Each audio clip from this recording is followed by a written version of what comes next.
Bismillahirrahmanirrahim. Assalamualaikum warahmatullahi wabarakatuh. Perkenalkan, nama saya Dian Susanti, guru PPKN di SMA Negeri 1 Trisi, Kabupaten Indramayu. Di sini saya mengampu pelajaran PPKN, mengajar di kelas 10. Pada kesempatan kali ini saya akan membahas tentang lembaga-lembaga negara di Indonesia. Nah, sebelum saya menjelaskan tentang lembaga-lembaga negara yang berada di Indonesia, terlebih dahulu saya akan menjelaskan tentang pengertian apa itu lembaga negara. Nah, di sini yang dimaksud dengan lembaga negara adalah badan atau organisasi yang dibentuk berdasarkan konstitusi dari satu negara. Nah, menurut Undang-Undang Dasar 1945, itu di Indonesia ada 7 lembaga negara, yaitu yang pertama Presiden dan Wakil Presiden, yang kedua DPR, yang ketiga DPD, yang keempat MPR, yang kelima MK, keenam MA, dan ketujuh BPK.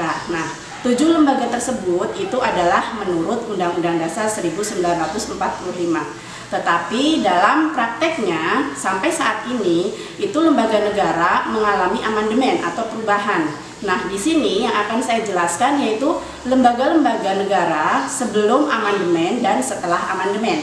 Nah, di sini konsep umum tentang lembaga negara sebelum amandemen itu diantaranya kedudukan yang paling atas atau yang paling tinggi itu diduduki oleh Undang-Undang Dasar 1945. Kemudian di bawahnya itu ada MPR. Nah, baru setelah itu di bawahnya lagi itu ada lembaga yang sejajar, diantaranya ada DPR, ada Presiden, ada BPK, ada DPA, dan MA.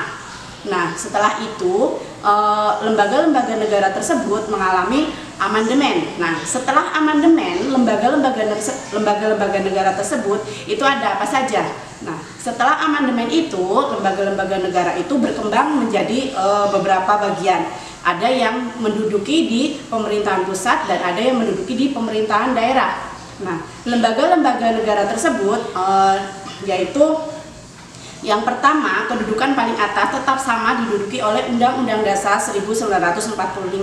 Nah, kemudian kalau di setelah amandemen itu lembaga-lembaga negara itu kedudukannya sama, ya. Cuman yang membedakan yaitu pemerintah pusat dan pemerintah daerah.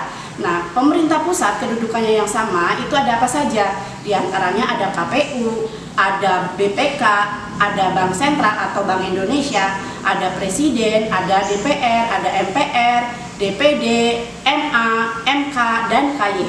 Itu yang berada atau kedudukannya di pemerintah pusat. Kemudian yang menduduki di pemerintah daerah itu diantaranya BPK. Di bawahnya itu ada di pemerintah daerah posisinya yaitu perwakilan BPK provinsi. Kemudian presiden. Nah, presiden di sini juga mempunyai bawahan atau pembantu presiden, yaitu ada Kementerian Negara, ada Dewan Pertimbangan, dan TNI atau Polri. Nah, kemudian juga dalam pemerintah daerah, presiden juga mempunyai lembaga di bawahnya, yaitu ada pemerintahan daerah provinsi, yaitu gubernur dan DPR, pemerintah daerah, kabupaten kota, yaitu bupati atau wali kota, dan juga DPRD. Nah, kemudian MA dan MK dalam kedudukannya di bawahnya atau pemerintahan daerah itu ada 4 lembaga atau lingkungan peradilan. Di antaranya yang pertama lingkungan peradilan umum, yang kedua lingkungan peradilan agama, yang ketiga lingkungan peradilan militer, dan yang terakhir adalah lingkungan peradilan tata usaha negara. Nah, kedua lembaga, maksudnya lembaga-lembaga negara setelah amandemen dan sebelum amandemen tadi yang sudah saya jelaskan itu dibagi menjadi ada suprastruktural dan infrastruktural.